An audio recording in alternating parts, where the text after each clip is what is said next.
Superman, Last Son of Krypton by Elliot S. Maughan. Chapter 6, The Penthouse. Yesterday, Luthor was dressed in skin-tight pajamas and crossed ammunition belts. The outfit was the only affectation he had for a purpose, and therefore the only one he recognized as an affectation.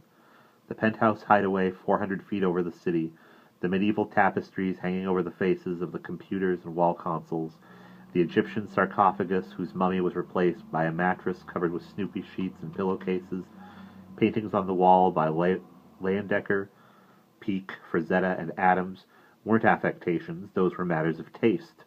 Luthor was flying in the terrace window with his jet boots for the 17th time, and he was running out of videotape. 6 videotape recording units operated by 6 wanted criminals stood at different angles facing the pathway from the terrace window to the far wall. "We're going to get it right this time," Luthor said. "Then we work on the disappearing shot, and we're into the projection room for splicing and recomposition into a holographic image. It's going to be a long night." Nobody groaned. This was the highest-paid staff in organized crime. Lex Luthor firmly believed in the theory that there was some universal law yet unexpressed by the temporal humans who lived on Earth, which explained the clashes of great opposing forces. When the United States teetered at the brink of collapse, a socio-political genius named Lincoln appeared to steer the potentially disastrous forces in the direction of positive reform.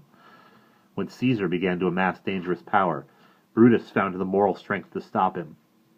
When armies of procreating hominids of various states of development began to overrun the habitable areas of the Eastern Hemisphere and compete with each other for food, there arose Homo sapiens with their wheels, their tools, and their weapons to subjugate the land and take the future for their own.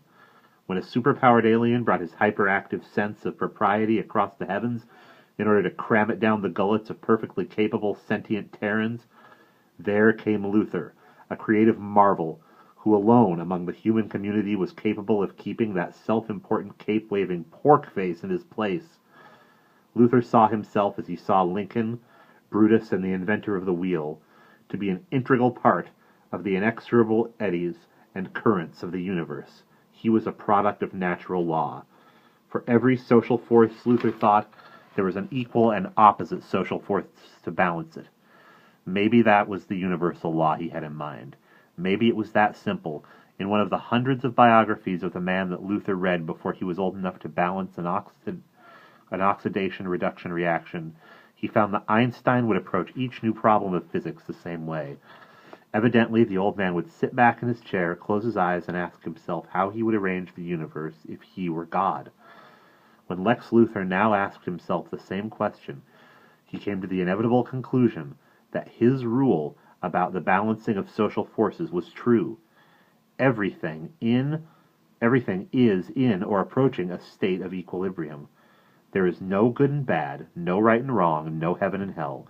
There is not even any middle ground. There is just dead center. Therefore, Luthor had to do all he could to make life difficult for Superman. Not to do so was equivalent to trying to repeal Ohm's law or Pauli's exclusion principle. It was Luthor's duty to the balance of nature. Luthor now saw, with hindsight, that was inevitable for his life to be bound up with that of the Kryptonian, almost from the day Superboy began to exercise his power on Earth. The notice on page 3 of the 4-page Smallville Times Reader about the Luthor family taking title to the old house in Marielly's Lane was in the first issue in that publication's history, in which the editor, Sarah Lang, chose to decorate page 1 with a banner headline. The headline read, "Army to investigate Smallville Angel." The so-called Smallville Angel was how the written press across the country accounted for a series of apparent miracles that were happening in Smallville with increasing frequency over the months immediately preceding Luthor's arrival there. Children in the process of drowning would suddenly find themselves waking up by the side of the lake. Furious tornadoes would regularly unwind and sputter out on the edge of town. Thieves cruising away from the scene of a crime would find themselves stopped short, surrounded by neat little jerry-built cages made of tree trunks or mud or whatever was handy. cages which vanished as immediately as they appeared when the police happened upon the scene, that sort of thing. Everyone in Smallville knew by this time that there was no angel. People had caught glimpses of the little boy in the red and blue flying suit for years. He would be in his early teens now, and the people of Smallville generally felt that it was time the outside world took notice of their Superboy. Everyone who walks the Sierras knows the day-to-day habits of the legendary Sasquatch. Every New Englander who lives north of Manchester, New Hampshire, knows that there is a lot of flying hardware in the sky from somewhere other than here. Every half of a pair of identical twins knows what telepathy feels like. No federal commission has to put a label of legitimacy on reality. It is always nice to think, though, that government officials have some concept of what reality in fact is. Superboy seems to come to the conclusion that if the army wanted to see him, there was no reason he should go out of his way to hide himself. The weak Jules and Arlene Luthor, their teenage son Lex, and their infant daughter Lena moved into their house on Mary Lee's Lane. There appeared the second banner headline in the history of the Smallville Times-Reporter. Superboy reveals himself. And the 3 words filled the entire first page under the paper's logo. The special expanded issue was 8 pages long, carried no advertising, was completely devoted to the subject of Superboy. There was a complete transcript, for example, of the dinner conversation at the White House where the president honored the young hero. But there was no room for the fact that a new family had moved into town. Luthor thought it was significant that the local weekly newspaper never did get around to recognizing his family's presence. As it turned out, the family would not be in Smallville long. Young Lex Luthor's first happy memory of Smallville was a minor flap he caused by turning out to be the top science student in the 8th grade. This caused some excitement because Lana Lang, the red-headed daughter of the woman who left the Luthors out of the Smallville Times reader, got the idea that for some reason Superboy had another identity. She thought that he was probably one of the boys in the 8th grade. Lex's quiet appearance in town at the same time as Superboy's spectacular revelation, as well as the new boy's uncommon brilliance, prompted the insufferably cute little girl to follow Lex around like a puppy for the better part of a week. She thought he was Superboy, and the new kid appreciated the attention. Lex was a touch bored by schoolwork. He did not much like following direction. But he liked to experiment, especially in his chemistry class where he found a lab partner with pretty much the same attitude. Lex and his lab partner had an assignment one day to demonstrate in front of the class how 2 deadly poisons can be combined chemically to make a nutrient which is actually necessary to the human body. Lex and his partner had to combine sodium with chlorine to make table salt, and then sprinkle it on a scrambled egg and feed it to everyone in the room. Lex had had breakfast before he came to school that morning and thought the idea was going to be a thundering bore. So before he left for school, he stuffed a fake plastic scrambled egg from a novelty shop and a few jars of chemicals from his father's workshop in the basement into his coat pocket. It was Lex's job to combine the chemicals while the class watched.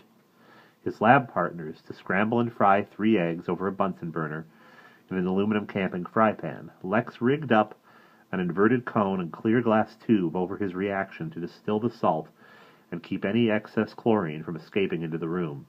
Then he looked over at what his partner was doing. He grimaced. "Hey, that's no way to scramble an egg." "What? Look at that egg. Look at that, egg juice all over the place. Yuck!" "What do you mean egg juice? All over the top. You have to stir it around a little so it gets all cooked." "That's the way my mother makes it." "Listen, your mother ain't a great cook, just 'cause she's a mother. Mine burns water." Everyone in the class laughed at that, except the lab partner, who didn't get it. "How does she do that?" he wanted to know. Lex knew his lab partner was too bright to be that dumb, but the two had a good act. Lex had a straight man. He ran a finger of water into a beaker, held it with one hand and waved the other over the top like a good stage magician. Lex was sure his partner noticed the micromillimeter of substance he sprinkled over the surface of the water from his waving hand, so that when he brought the Bunsen burner near it, the water seemed to pop into flame. Lex was also sure that his partner noticed when the rest of the class was distracted by the flame as Lex switched his fake plastic egg with the chemical compounds under it for the real scrambled egg. His partner was a good kid and didn't let on. Sometimes he was too good. So when Lex took the plate of fake egg out from behind the lab table, held it out to the class, and sprinkled his sodium chloride catalyst over it, a big black glob of smoke flung itself from the dish like a dragon bursting from the sea. Lex howled. Both he and his lab partner got detention for a week. Years later, when Lana Lang told the story, she swore the burst of smoke had claws. Young Lex had curly brown hair, a nose he thought was too long, and big feet that tended to point outward. Instead of forward when he walked, little kids took to him the moment he grinned. Older people seemed unable to resist the urge to pinch his cheeks. Boys his own age hated him as soon as he opened his mouth in class for the first time. Cute little red-headed girls made him stutter and occasionally choke when he tried to talk to them. When Lana Lang saw Lex and Superboy at the same time, the hero showed up to smother a potential explosion in a chemistry experiment Lex was trying one day when his lab partner was absent. The girl lost any interest in him when, after a few weeks, Lex turned out not only to be the top science student, but the top math, history, English, art, and French student as well. The only kid who made any effort to be Lex's friend was his lab partner, Clark Kent. Lana Lang was the second to top English student. Clark was second in everything else. Luther decided that Clark kept his friends by being the 8th grade's top nerd. Lex would rather keep his dignity. Clark Kent grew up to be a mindless mouthpiece for some petty fiefdom in the American corporate empire. Lex Luthor built an empire of his own. Yesterday, Luthor tromped out to the terrace. A moment later, the man behind one of the taping units called, "Rolling!" Lex Luthor, resplendent in purple and green, collar raised, sashes holding vials of bizarre weapons, small jets in his boots, belching flame, flew into the room, cackling like a rabid hyena. He waved in front of him a rolled-up, leather-folded, as he burst in, did a pirouette in midair, bounced gracefully off the wall with both hands and feet, and hopped to the floor as he snatched back his composure and said, "Cut!" "Think we've got it?" the boss asked his 6 cameraman. They all thought so. "All right, take your places for the next shot." That was yesterday. And that is the end of Chapter 6.